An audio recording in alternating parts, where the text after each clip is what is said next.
So in this video, I'm gonna be speaking of just like talks of enlightenment, okay? Some of my story with King Alcohol, and some spiritual experiences that happened even while I was under the influence. The same exact things I was being shown this year, the next year, and the year after, that all add up to something that happened just a few days ago. So I'm going to add a disclaimer, okay? When I talk about my past problem, I'm not living in that past. I live every promise in the big book. That book was written by God, by Him speaking through Bill Wilson to write it, as it is a design of living that saves the hopeless alcoholic and addict, which you are looking at one that was once that. Absolutely. So the biggest books that speak the most truth, in my own opinion, and you take what you want and leave the rest, okay? This is my opinion. My experience won't do you any good. Your experience won't do me any good. I had to take my own shower to get clean, So the power of now, Eckhart Tolle, I think I said his name right, is one of the most truth-saying books in the world, That speaks more truth, and people will read that book, and they will be like, man, he's so wisdomatic, man, but they don't realize that he's speaking truth about something the whole world has, which is spiritual enlightenment. What that's the archway to freedom. The secret to life is to die before you die and find that there is no death. So what that means to me is the secret to life is to get enlightened spiritually before you die, and to find that after that there is no misery in death. You know what I mean? So the big book, okay, everything you need to know about the reality of addiction, because people, they'll just sugarcoat it, man. They'll be, but if you want to read a real friggity frogging book, okay, that really speaks of the truth of addiction, that's the big book of Alcoholics Anonymous, and that's my book I'm working on, because I'm real. I'm real and authentic, and that's gratitude, not attitude. That's real. I'm real.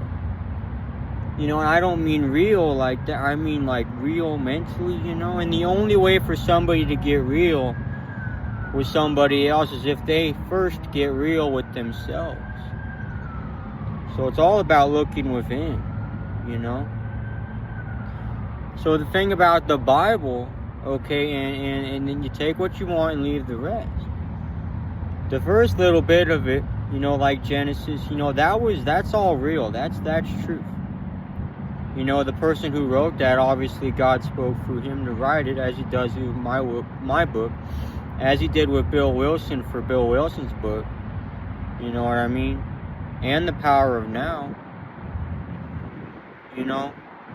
So what had happened, some demonic-like people got a hold of the rest of the Bible, and the rest of it doesn't hold much truth.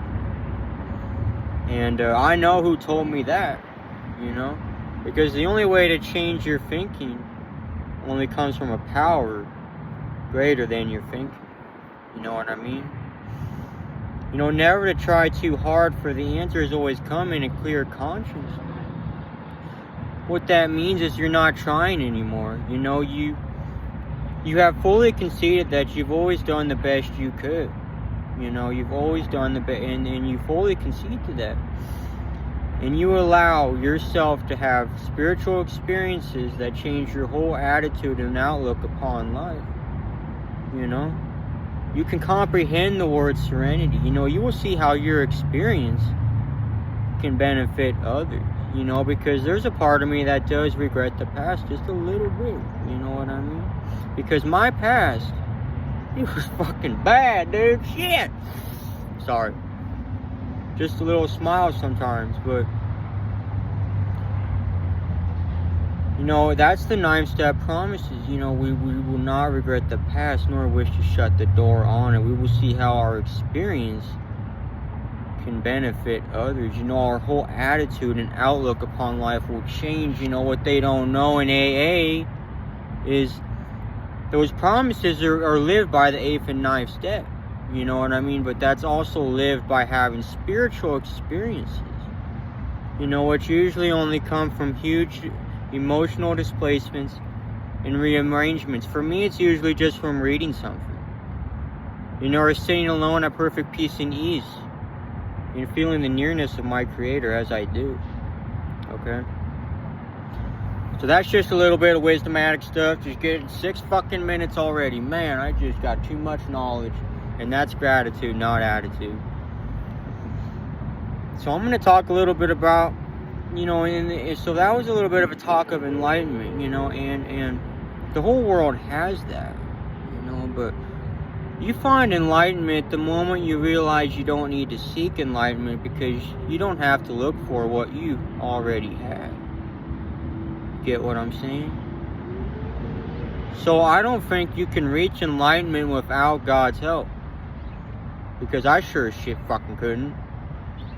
You know, the whole world, you know why the world is angry and not at peace? Because if the whole world gave their lives to God like I have, the world would be at peace. And that's real shit, you know. The reason there's wars, there's anger, you know, is because the world won't give their lives to God because they're just fucking goofy. Really. And I used to be pretty goofy. So I get a little off track, you know, because I have so much fucking knowledge, you know, I don't really know where it came from, you know. That's why I got to create these videos to get it all out, you know what I'm saying, George? So, when I was 19 years old, you know, that was, I don't know what the darkest year in my life really was, you know.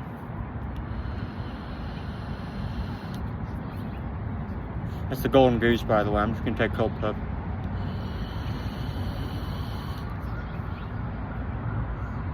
Now, it was a very dark year, you know, so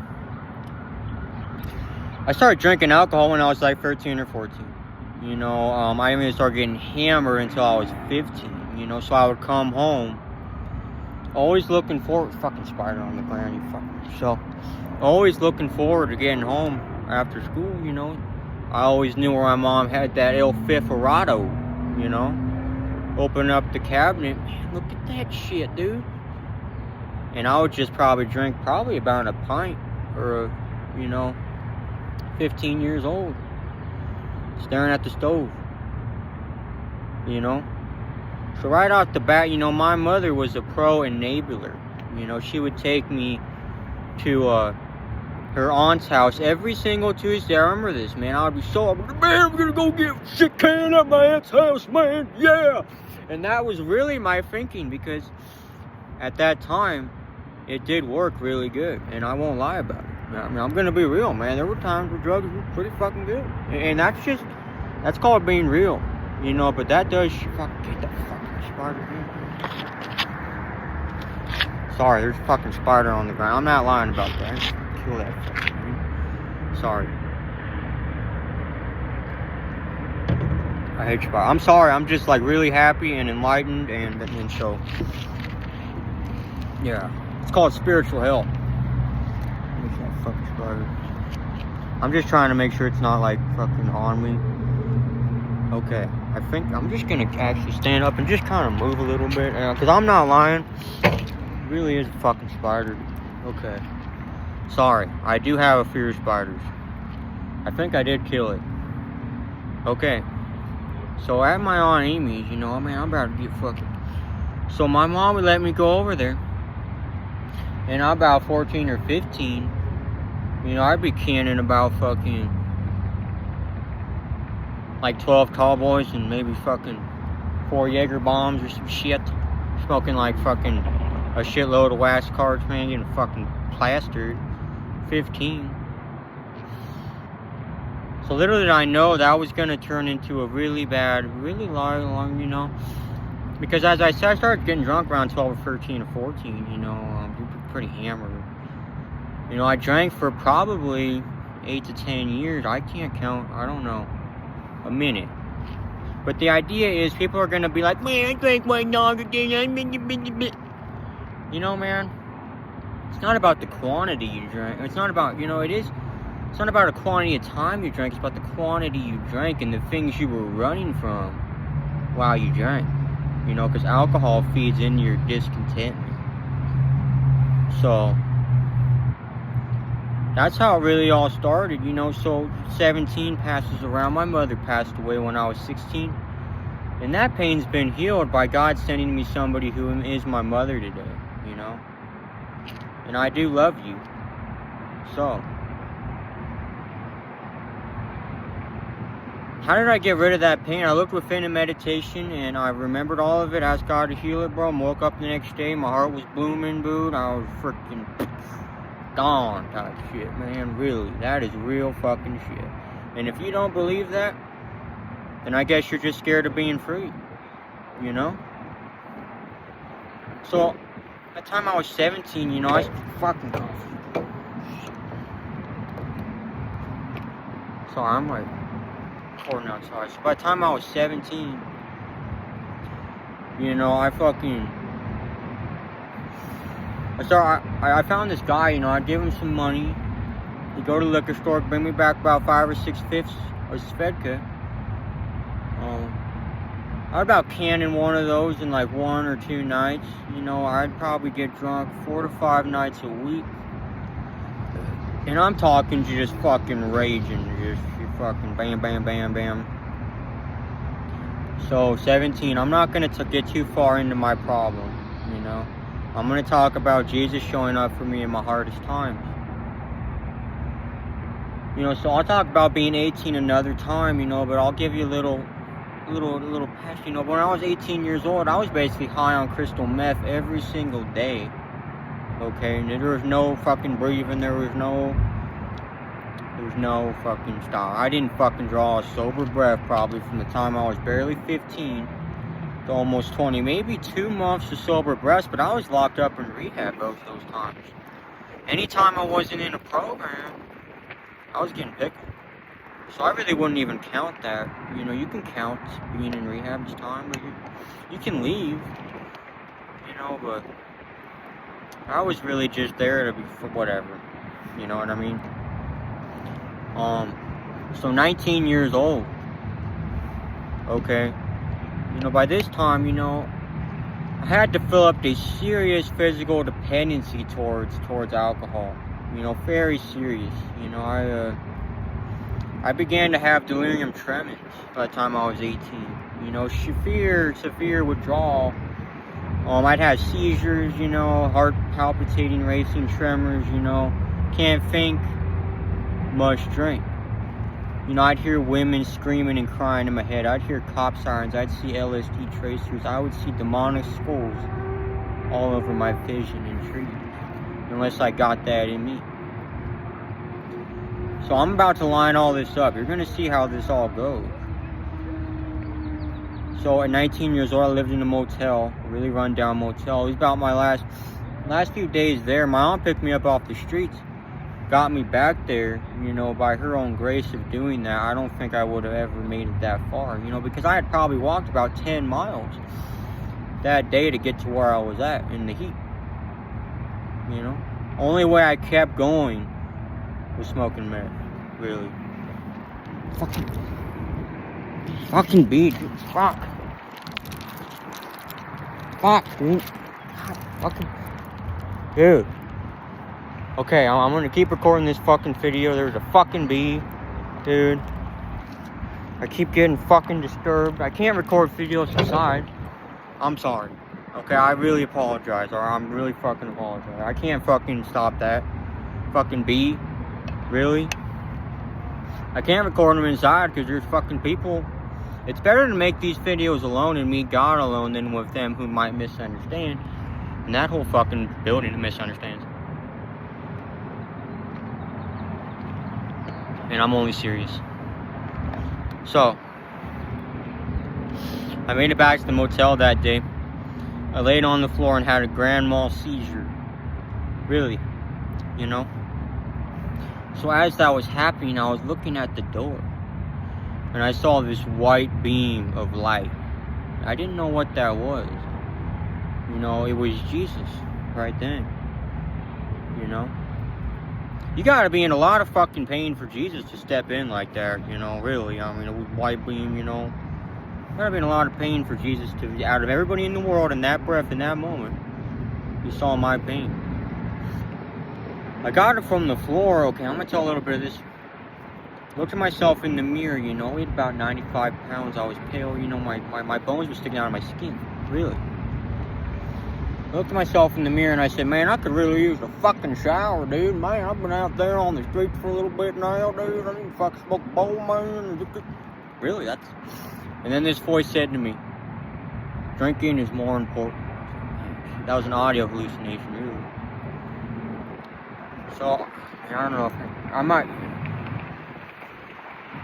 Yeah, this is bad. It's a really bad story, man. I ain't gonna lie about it. Yeah. You know, so I sold a little bit of meth to get another bottle. And, you know, so that next morning I was getting drunk. And I blacked out. And then I tried to hang myself in the motel room. They had to kick the door in. I fucking threw a metal chair against a cop car. I fucking tried to fight my buddy Josiah. You know, but this, so... I'm sorry, I did a little... I'm sorry.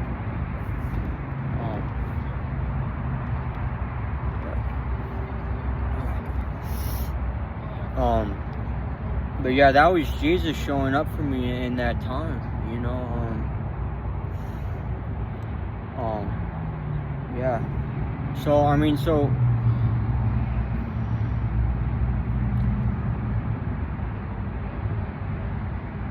you.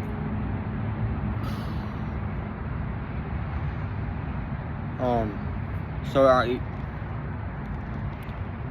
can fast forward to being 21, you know. So this same exact beam of light, right? I was living on the streets, homeless in Loveland, Colorado. So walking back from my plug's house, just shot up about a gram or two of clear. Started walking down the street in the cold rain. That same beam of white light, I saw it in the sky. The same one. As I saw it, I had begun to break down in tears. And the reason that I was so done with drugs is because of all the shit I was running from, man. You know, I began to use meth really to cope with the things it was doing to people around me, not just me. I had to smoke enough to forget about my family, to forget about me, to forget about this, that, and then eventually I couldn't get a fucking enough in me. And Jesus showed up, break down, fucking started screaming and crying at these trees, broad daylight, just fucking screaming, thinking about everybody left Harvest Farm, for my fucking family, screaming. You know, Jesus, white beam of light, 2 fucking years later, never gave up on me, right? You can really tell the weight of this. That very night, you know, I'm not going to go too far into this one, you know, I don't know if I really can.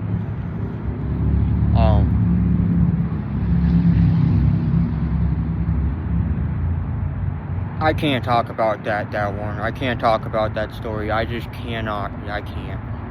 I just can't. Let's just say it was one of the worst psychosis episodes I had ever had, and I saw my life flash before my eyes when none of it was fucking real. Really. So 21, Jesus being white in the sky, you know. I talked a little bit about my alcohol story. You know, there's much more than that, you know, but I was drinking about a handle a day by the time I was 18 and 19, you know. DT, seizures, hospitals, all that shit that usually only happens to people when they've been doing it for 20 years happened to me in 5 or 6. Really. So fast forward to just a few days ago, I was sitting in the same room at my dad's house that I'd spent years in getting high. I did a meditation, I looked within. You know, I really looked deep within. And I remember my mom, you know, these certain psychosis episodes, I looked within and asked God to heal probably 6 different moments of pain. Right, and as I did, tears flowing down my eyes. I could feel and if you don't believe this, I don't give a fuck. Alright, that's on you. You know, what you say about me says a lot more about you than it does about me. I know a few certain people that are going to believe this. Because if it wasn't for these kinds of experiences, I'd be fucking dead. Shit. Really. My arms began to slightly raise. You know, I wasn't doing that. I was trying to put them down. You know, I began to feel the nearness of my Creator. Right? You know, I began to have a spiritual experience in that same beam of light that I had saw 19 years old. I told you about 21 years old. I saw that same beam of white light 22 years old. Probably about 3 fucking days ago, man. So if you don't believe that Jesus is real and that he saves people, then, well, I don't know what to tell you, soldier.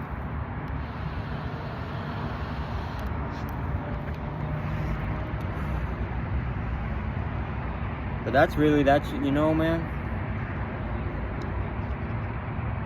You know, it's an amazing feeling, you know. Feeling free is a free feeling, you know, it really is. And enlightenment is always, you know, it's called spiritual enlightenment. You know, the enlightened person always primarily lives in the now, enjoys every moment in the now, right? Really.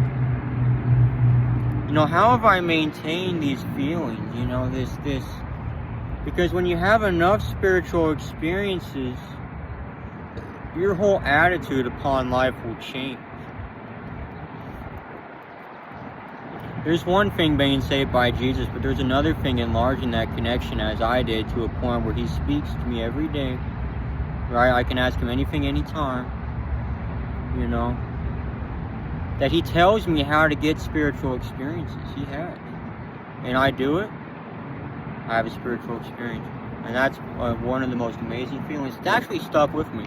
I've hung on to that feeling, only to enlarge it with more spiritual experiences. So spiritual experiences are what allows a person to be enlightened and then to be recovered, not just from drugs, but from life itself. You know, I am recovered. I'm a recovered addict and alcoholic. I'm free of triggers. You know, people get fucking high in that building every day. Really.